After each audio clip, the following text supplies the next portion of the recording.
All right, here we are at the Climate Innovation Hub, Little Haiti, with my dear friend, colleague, and co-conspirator, Alfredo Riascos, who is the owner and managing broker of Gridline Properties here in the hood. And he was one of our original Metro One superstars, who's now continued to be a superstar in the Miami real estate scene. I'm really excited to be reconnected with Alfredo. He's the man. We've had some amazing experiences together in the past, and we were just reminiscing at lunch about kind of the magic that was Metro One.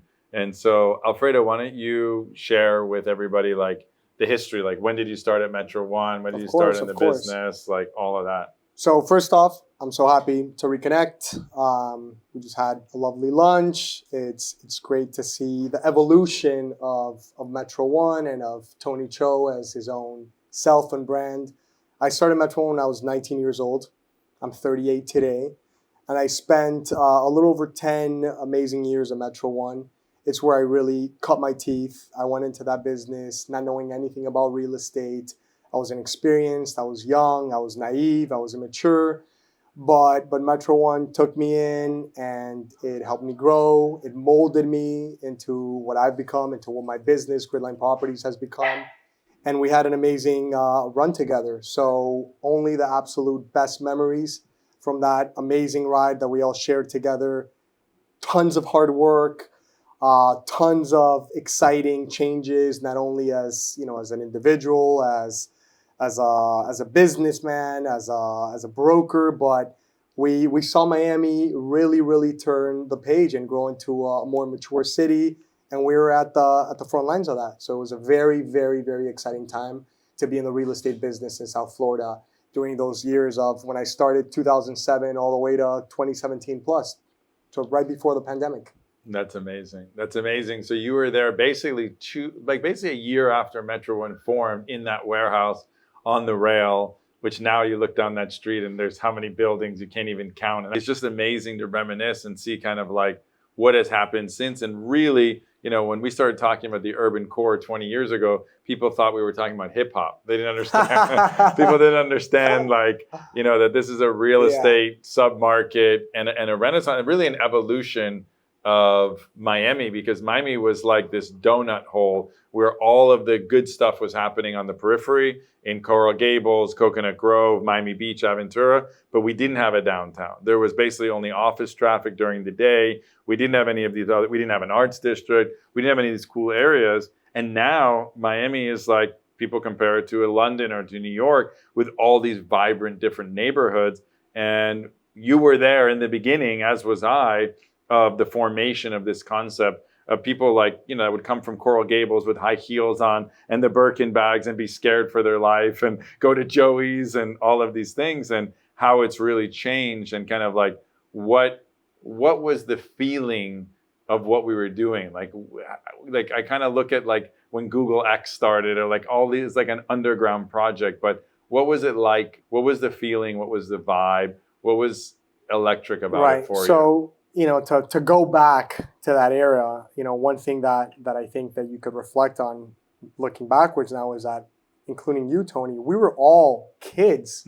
We were all very young. You were the visionary, you were the leader of that company, and we were there kind of looking up to you. But in the grand scheme of things, you were also relatively new to the business. You were in your own right, growing, 26, 27. Exactly. So what was very unique and original, I think, to that specific point in time is that we all were inexperienced. We all were new to the business. But I think that the real main driver and the common denominator was that there was this kind of gut feeling. That wasn't for everyone, by the way. There was a lot of people that went and interviewed at Metro One, and it wasn't for them. They didn't understand it or they didn't agree with us, and that was okay, right? But I think that the people that were there early on, we kind of all believed in that mission and that vision that the urban core was the place where we should be. I'll never forget my first interview in Metro One when I went to go apply there. I grew up in Miami, and I'm like, I printed out my MapQuest directions to get to the office. And when I got to the building, I was like, this must be wrong. I must be in the wrong northwest. Am I going northeast? And I remember I had to stop the car, calling my cell phone, the landline, to them telling me, no, you're in the right place. You just go this way, because there was nothing. I grew up in Miami, and that specific point in time, Miami, there was nothing there. 27th Street and North Miami Avenue was desolate. Boarded up warehouses, crime-ridden, absolutely nothing. But somehow, to that electricity, we're all there. We had an amazing team of individuals early on. And I think that we all trusted that we were working in the right direction, that we were going to help each other out, and somehow that we were going to make it. And to add to that, we started at the very, very rock bottom of the market. This is 2007, 2008. It was land prices were $10 a foot. We were just talking about the Ducati building, which right. But the world was ending, right? We were at the epic. Well, we're at the climax of the downturn. It's 2008. Lehman Brothers goes under. There's no liquidity in the marketplace. Capital markets are done. And what we really started doing early on was we really focused on the leasing and really focusing on working with the right tenants, the right businesses, people that shared in that same vision. And that's what slowly started to, all those crumbs started to build that cake. And year after year, we kept doing a little better and a little better. And all of a sudden, before you knew it, we were all coasting, and there was electricity in the room. We're all excited. We all supported each other. It was a very healthy environment. And I think that it was also a great time to be in Miami, and there was a change in the air, and we were all there. So it was amazing. I only have the best memories from that. And you were saying that at one point, Metro One was really the only urban brokerage, like in that period in the beginning, and we controlled 80% of the market share. Our signs were everywhere. And not only did we control the market share, we guided the flow of that business. It wasn't just transactional. It was advisory. It was thoughtfulness. It was looking at difference through a completely different lens that was new to everyone at that given point in time. So I don't think we knew it in that given point in time, but we grew up in that environment, so we made the best of it, and knock on wood, it worked out for all of us. Metro One really helped teach people how to care about their neighborhood and care about their tenants. It was less transactional and more relational. And now there's multiple companies, and most of them have spun out of Metro One. And I'm very proud of that. We call it the Metro One University, right? The best university out there. From Susie Glass to Tony Ariano to Alfredo to Jamie Sturgis. So really people who are very successful. And Alfredo was the one who represented Zach the Baker in that transaction, which, I'd love you to talk about that transaction and kind of how that all came to fruition, because obviously that's something that really impacted Miami and impacted Wynwood and all those tenants, from Panther Coffee to Zach the Baker, the butcher, the baker, the barber of Main Street that we all talk about. And I'd just be curious to understand kind of how you thought about tenants and the curation process and the thoughtfulness. Like, what did Metro One inspire you that you're now carrying on? Like you said, like the business plan, so to speak. I think that you look at the business environment today, right, across the board, and there's a lot of talk about corporate governance, right? And corporate governance has become a very important part of the business world. But I think that in Metro One, we also had market governance, right? And through that market governance, we really emphasized in the fact that it wasn't a sprint. We were there for the marathon. And we knew that if we placed the right people in the same room together and the same businesses and the right tenants, it would continue, that tree would keep on giving, right? So even though we're transactional by nature as a brokerage company, it was critical that we place the right buyers, the right tenants, and the right businesses in those ecosystems, because then those ecosystems would continue growing and it would continue giving back to us, right? So it created the right path towards the neighborhoods, towards the streets, towards the storefronts, towards those buildings, but it also gave back economically. So it was a really, really wholesome model that we created on the fly, I think. And there was a lot of thought and culture surrounding it, but it was very genuine to that specific point in time, right? So like on the subject of Zach the Baker, when I first met Zach the Baker, he was walking around Wynwood. This is like 2012, I think, like in his baker outfit, holding a basket with bread loaves in there. He just looked like an alien from outer space. And he came to see a building, and I was like, who is this person in Miami, this is like somebody you find like in the countryside in Italy. But I met him and he was just so clear, like his clarity on his business was just so convincing. And I asked him, I'm like, well, where'd you come from? He's like, well, I just got out of my shift. I open up my commissary kitchen in Hialeah at, 4 a.m., 5 a.m. I bake from 4 or 5 a.m. until noon. And then now I'm looking for spaces to bring that over here because I'm too far away. I want to make this more of a retail-friendly environment while still delivering, bread to the surrounding restaurants and businesses. But I want a storefront. I'm like, all right, well, do you have any capital to do this? Like, how are you going to get started? And he was just like, no, but I'm hoping that I could find the right space that meets my budget. I'm like, what's your budget? And I forgot what it was, but it was like $1,000 a month, right? I'm like, oh my God, this is going to be tough. But meeting that individual and really trusting his storyline and it was so crystal clear that I said, all right, well, I have a good idea. And right around that same time is when Gridline Properties was really starting to put capital on the streets and going through the renovation of all their properties. And they also were pivotal in the turn of that neighborhood because they really started to shape their individual assets and welcome those independent brands that were foreign to the marketplace. So I'll never forget, we went on a Friday to Gridline Properties office in the Wynwood building.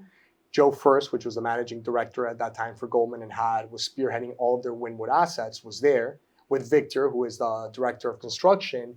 And they saw this guy walk in. They're like, wow, what's going on here? And we sat down. He put the loaf of bread on the table and he said, this is what I want to do. And I'll never forget. Joe and Victor looked at each other like, okay, we're going to figure this out and we're going to do it. And from there, the rest is history. Yeah. Goldman was able to create a deal where they capitalized this business, they capitalized this build out. Rent, I think, was $18 a foot back then, but there was a percentage shared to it. So everybody won, right? And that was an example of one deal, but we did many of those, right? And I think something that was very exciting to Miami in that specific point in time is, I don't know exactly where it started, whether it was 2010 or 11 or 12, but Miami also went through this like resurgence of new independent businesses that were very different from the trailing standard of businesses that Miami had. When you look back at the era, Zach the Baker, Panther Coffee, Junior and Hatter, Plant the Future, like so many small mom and pop companies that started in that specific period of time, but made enormous waves within the community, and they're still around today. And it was part of a movement. 3 Points started around that time. Yeah. So it was a culturally heavy time to be in Miami and to participate in that, which led to that electricity, that excitement, and that ability to do good business. It was fun. Like, we were enjoying what we were doing. Participating in those transactions was satisfying. You got home at 8, 9 p.m. back then, and not only did you make money, but you knew that what you were doing was driving things in the right direction. It was an amazing experience, great time to be in South Florida. Yeah, Wynwood was a special time. It's interesting when people ask me, when I left South Beach nightlife and came to Wynwood to do real estate, people are like, is Wynwood going to be the next South Beach? And I'd always be like, I hope not. I was like, because South Beach is completely different. It's Art Deco. And I was like, if something's going to be cool and organic, it has to be unique. The same thing when I came to Little Haiti. People were like, oh, is Little Haiti the next Wynwood? I'm like, I hope not. It's 5 times the size. Yeah. It's got a Haitian Caribbean vibe. It has more trees. There's a different vibe. Yeah. And the same thing, people like to think that they want to point to something that's familiar, but the reason that Wynwood was so successful is because it was unique. The same thing with South Beach, the same thing with Little Haiti, Little River, and the same thing with Phoenix Arts and Innovation District in Jacksonville. But you pointed out something really interesting is like, because I'm very focused on placemaking and now regenerative placemaking, because I wouldn't say the placemaking that we did in Wynwood was long lasting. All the forefathers or the founding fathers or brothers in your case of this movement, which we all played a very role. I mean, Zach the Baker is probably one of the most recognized names in Wynwood lore that really helped. And he didn't want to go to 10 other locations, but he sells bread to everybody all over the country, right? So I think that is just a testament to Wynwood as a brand. You know, Wynwood became like a Brooklyn, became a brand that people started exporting, and they all benefited from it. And the neighborhood, it was this symbiotic, synergistic relationship where everybody was part of this underground movement. Like you said, 3 Points, which was the first time that like we really fused music with technology and like Crypto was starting to come into play on that at that point. So it was really like being on the cutting edge of culture. So in addition to being transactional brokers and placemakers, we're culture makers too, right? Because those are the people that are telling people what's happening and what's interesting, because people are looking to them for cultural guidance. The Electric Pickle, like there were places like that where just like, Yeah. they were just special. They were unique to there. By the way, Bardot was around that same Bardot was time. amazing back Gigi, then. the Gigi. Wood. The Wood. There was this movement of independent business owners that were tired of the typical norm, which was South Beach, Coral Gables, the beaches, the sun and the sand, and went and craved the change. And even though the businesses were all very different, they all had kind of the same impact on the community. It was new, it was just refreshing, and people started going there to experience that. And we were at the forefront of that, and then it was a huge privilege to be part of that. And now you look at it, and how do you think Wynwood has turned out? You know, with Tony Goldman, we're here today, or whatever. When you drive around Wynwood, what is your impression of it? Is it a place you hang out? Do you think what went right, what went wrong? Like, what is your impression of it now? So I think Wynwood still has a long way to go, right? I think that it's going through its probably third or fourth iteration right now, where Wynwood really becomes a larger development site with a lot more emphasis on going vertical. I think that one thing that Wynwood did right, and I heard Joe first mention this, I forgot where it was, but I think it got the right scale. We'll see what happens with Live Local. I think Live Local has a potential to spin that in a different direction that I don't know if it would be what Tony Goldman would have envisioned. I think that the scale of Wynwood today in terms of its design of buildings that are predominantly mid-rise, 8 to 12 stories, was I think the right approach, right? And you were involved with a bid early on in the upzoning of Wynwood, which I think it led to the fabric that you see today.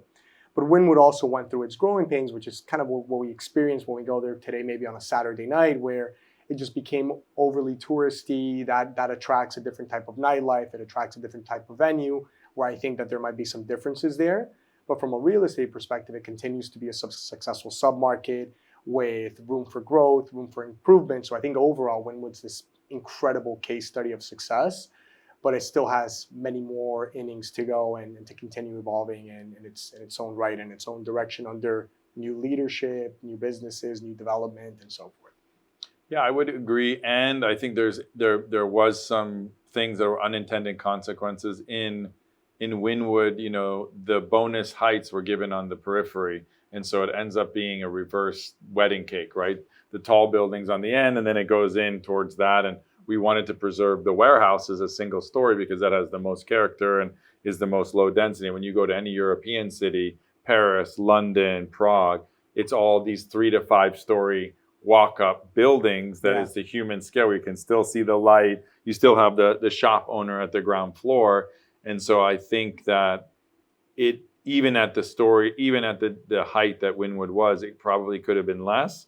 And we probably didn't need the height on the periphery, because where are people going to go? They're going to go where they're going to get the most amount of units. Related comes in. Of course, they're going to build on the periphery. And so that's what you saw. You go down 29th Street, and it looks like Broadway in New York. And to me, like 29th Street is now Broadway. And for me, there was nothing there. There was a Rubel collection there. The Ducati building was there, and it was nothing. So I think that's, you know, maybe in reflection. And you look at the design district, which really was supposed to be furniture and design, and then turned out to be a fashion district. But if you look at the actual landscaping and the shade, which Miami is hot as hell here, you know, it's I think that Wynwood and Little Haiti could really benefit from a lot more foliage, like a Medellin, Colombia, that really focused on that. So I think, you know, my advice to developers and to the city and people that are doing these neighborhoods, really focus on a pedestrian and bicycle friendly environment that has shade, has trees. Because you look at the design district, to me, the design district is the best neighborhood to walk around, more than Wynwood. Right. You know, more than Little Haiti, because Little Haiti is also spread out, and there are nodes that are not connected yet. Now that's going to fill in, and it's going to change, and it's going to be amazing. But I think that, you know, with the best intentions, things don't always work out. And all the small businesses and the artists have now left. And like you talked about Plant the Future, I helped them buy their first building, right, in Little Haiti, so they didn't, and that's their best asset. So that was also the play when I saw things starting to get expensive. I started to advise people, oh, you need to buy in Little Haiti, so you're not going to get pushed out again. Because they went from, I think, like $2,000 a month in rent on Northwest 2nd Avenue to like 15 grand. They're like one, and then it became a smoke shop or whatever it turned into, which, it's good for the landlord, but it's not good for the city and not good for the neighborhood. So you've basically been in the industry now almost 20 years, almost the same amount of time that Metro One has been in existence. What does the next 20 years of Miami look like to you in these urban core neighborhoods that didn't, by the way, 20 years ago, did not exist? Right. Downtown didn't really exist except for office building, Design District, Wynwood, Little Haiti. People didn't know, they just were warehouses. Right. So I think you nailed it in terms of neighborhoods, a neighborhood's identity. You cannot go and replicate the DNA of a neighborhood. Neighborhoods or streetscapes and grids were built many decades ago, right? So the fabric of Wynwood is a direct derivative of its DNA, of its 20th Street to 29th Street, I-95 to Railroad. That's its boundary, right? And you can't take that and replicate it in Alpata or East Hialeah.